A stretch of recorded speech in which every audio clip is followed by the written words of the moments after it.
en concordancia con el principio de presunción de inocencia y el establecimiento de principios de subsidiariedad y excepcionalidad. Aquí una nota al pie de página, algo que no menciona la Corte, que creo que debió de haber sido el momento oportuno para meterse un poco más al tema, es el tema de la inconvencionalidad del artículo 19 constitucional. Sabemos que por el tema de la política criminal y entre otros aspectos, pues es impensable que la Suprema Corte vaya a decir que el artículo 19 constitucional va en contra de la Convención Americana de Derechos Humanos por el tema de la obligatoriedad de la prisión preventiva, la prisión automática, dicen algunos,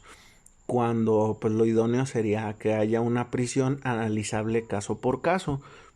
Sin embargo, pues aquí creo que se pierde parte de esa oportunidad. Sin embargo, pues era esperado que no fuera a haber un pronunciamiento bajo esa dinámica, tan solo porque pues tampoco era materia de esa contradicción de tesis en específico, y al menos hasta donde se ve este análisis pues tampoco es algo que se abordara dentro de las respectivas resoluciones del sexto circuito o del tercer circuito. Aquí la Corte continúa, en este caso, citando lo que es el dictamen que se rindió por parte de la Cámara de Origen de esa reforma constitucional del 2008. Lo obviaré porque pues creo que ha sido de excesivo análisis por parte de diversas personas, pero que sin embargo pues habla del tema de las medidas cautelares y la prisión preventiva oficiosa, los supuestos. Luego se hace un señalamiento de lo que es este artículo 19 constitucional en su párrafo segundo, una transcripción literal, y continúa señalando: cabe destacar que en la citada reforma también se estableció que la Federación, Estados y Ciudad de México en sus competencias debían expedir y poner en vigor modificaciones o ordenamientos legales para incorporar el sistema procesal. En el 2011 se modificó el 19 constitucional con el propósito de adicionar al catálogo de ilícitos respecto de los que era procedente el delito de trata de personas.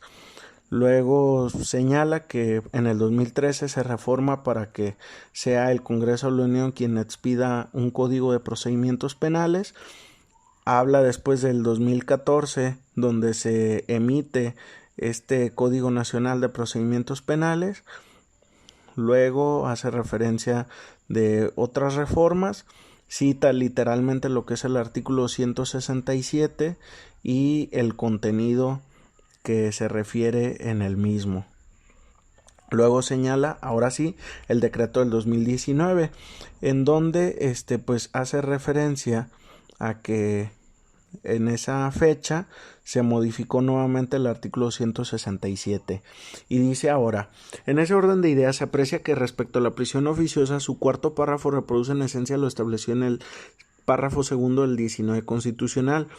Asimismo, se observa que en sus párrafos quinto y sexto se hace una remisión expresa a leyes generales en materia de salud, secuestro, trata de personas y delincuencia organizada, al señalar que serán las mismas las que establezcan supuestos que ameriten prisión preventiva oficiosa. Es decir, se acota el margen de procedencia de esa medida a los supuestos que se precisan en las leyes especiales que regulan esas materias.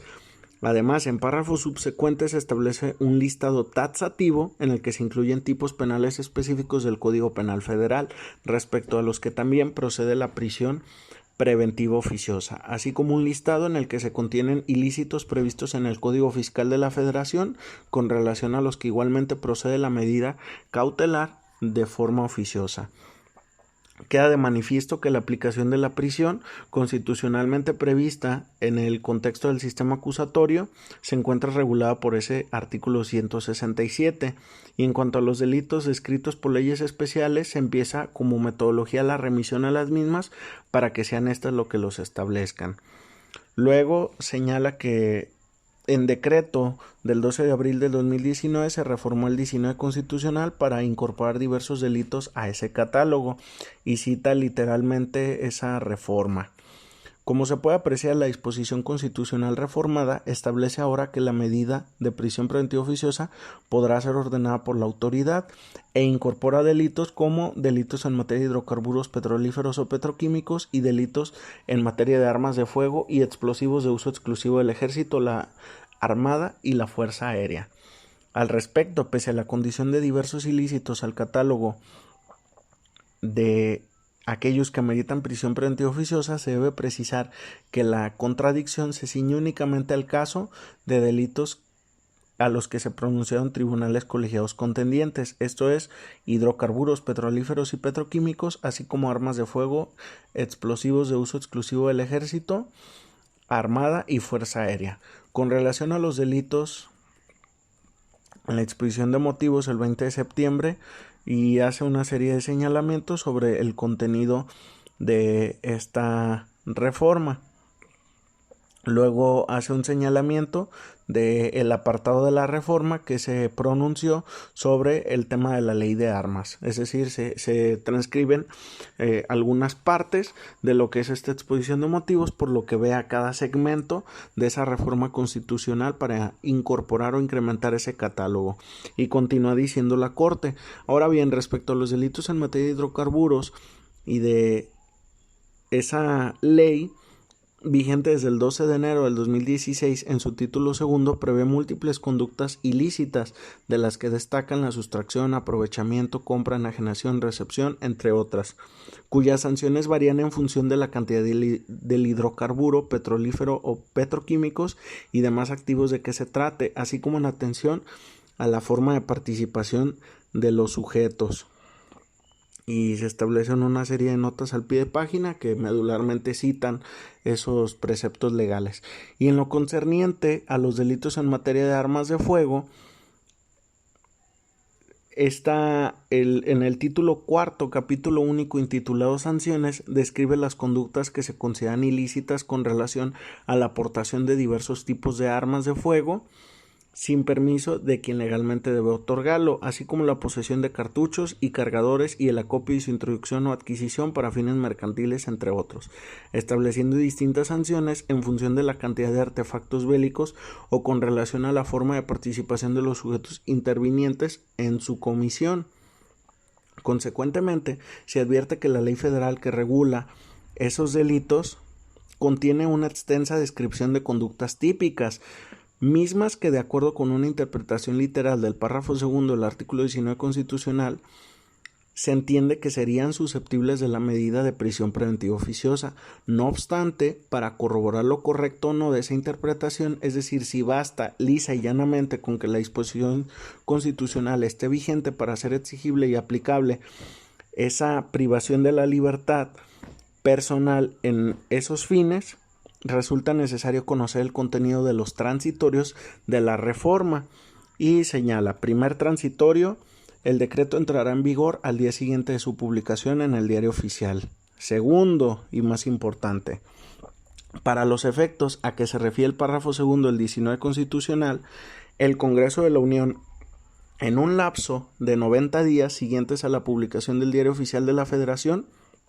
deberá realizar las adecuaciones normativas necesarias para incluir en el artículo 167 del Código Nacional de Procedimientos Penales y demás ordenamientos correspondientes las hipótesis delictivas a que se refiere el artículo 19. Tercero, entrado en vigor el presente decreto, los delitos en materia de corrupción, tratándose de aquellos correspondientes a enriquecimiento ilícito y ejercicio abusivo de funciones, entrarán en vigor a partir del nombramiento del titular respecto de esa fiscalía especializada. Cuarto, la prisión preventiva oficiosa deberá evaluarse para determinar la continuidad de su aplicación a partir de los 5 años cumplidos, y señala una serie de aspectos. Y luego se va al quinto transitorio: la aplicación de las normas relativas al artículo 19 en los supuestos delictivos en materia del presente decreto se harán conforme a lo dispuesto en el artículo 14 de la Constitución. Eso es hasta ahí. Luego continúa la Corte. Como se observa, ese artículo transitorio primero establece la vigencia de la disposición constitucional a partir del día siguiente de su publicación, por lo que si el decreto se publicó el 12 de abril, entonces la norma entró en vigor el 13. En el artículo transitorio segundo, el Poder Reformador estatuyó como mandato que, para efectos de lo establecido en el párrafo segundo del artículo 19 constitucional, es decir, para la procedencia de la medida cautelar de prisión oficiosa, el Congreso de la Unión, en un plazo de 90 días, debía hacer adecuaciones al 167 del Código Nacional.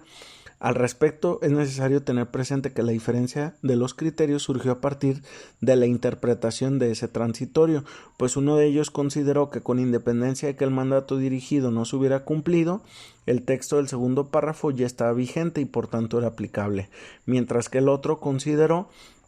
que sí debía de reformarse, que sí había una condición y que esto era en congruencia con lo que establece el propio artículo 14 constitucional, por lo que debían observarse los principios de no retroactividad en perjuicio y de exacta aplicación de la ley penal. Así, parte de la resolución de la contradicción impone definir si el texto puede ser aplicado por el solo hecho de iniciar su vigencia o si su aplicabilidad está condicionada a que se acate ese mandato. Para tales efectos debe tenerse presente que esta primera sala, al resolver el amparo en revisión 1312-2003, estableció que el inicio de vigencia de reformas constitucionales solo podía obedecer a las reglas que al efecto determina el propio constituyente permanente. En dicho precedente se dijo que para que una reforma tuviera ese carácter bastaba con que se incorporara el texto mismo en la Constitución, con base en el procedimiento del artículo 135. No obstante, con miras a que ello se autentificara la relación a sus destinatarios. Luego continúa una serie de argumentos de carácter constitucional que resultan relevantes para analizarlos más a detalle. Sin embargo, obviaré toda esta parte de la argumentación porque creo que hasta aquí ya hemos entendido cuál es el criterio que va a posicionar la Corte. Por lo cual, luego señala, por tanto, es dable entender que la entrada en vigor del 19 constitucional no llevaba implícito el mandato de que se consideraba exigible y aplicable por el solo hecho de haber entrado en vigor, ya que para ello era necesario verificar que el artículo segundo de la propia reforma no se tradujera en una condición impuesta por el poder reformador, sin cuyo cumplimiento resultara inviable hacer exigible y aplicable a partir de su entrada en vigor lo dispuesto en ese precepto constitucional. Sobre esta base se observa que lo dispuesto por el artículo segundo transitorio, al dirigir un mandato para la reforma de ese artículo, constituye una condicionante que limita la aplicación de la procedencia de la prisión preventiva oficiosa, específicamente respecto a los delitos en materia de hidrocarburos y delitos en materia de armas de fuego y explosivos. Es por ello, como se determinó con antelación, que este reglamento tiene como función delimitar con precisión cuáles son los tipos penales en las específicas materias señaladas respecto a los que es procedente la concesión de la medida, pues es ocioso pensar que la modificación ordenada por el constituyente solo tuviera como finalidad que dicho precepto procesal reprodujera la literalidad de lo establecido por el 19 constitucional. Y reitera esa serie de argumentos la Corte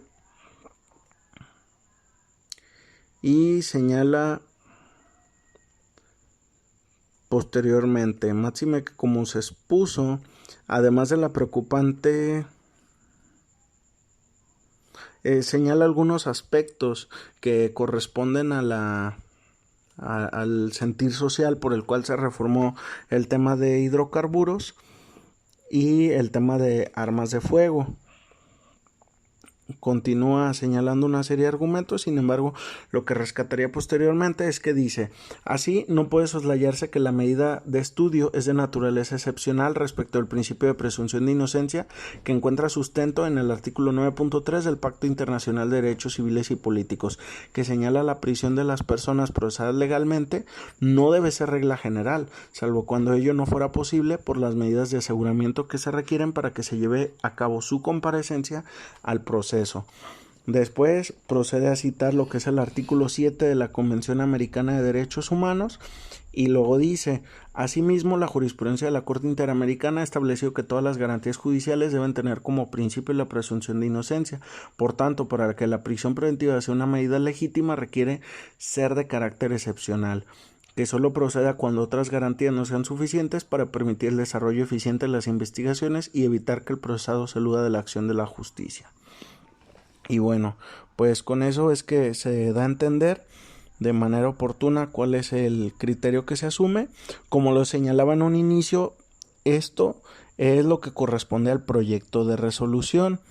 Sin embargo, aquí lo que resulta importante referir es que efectivamente en esa fecha del 10 de junio del 2020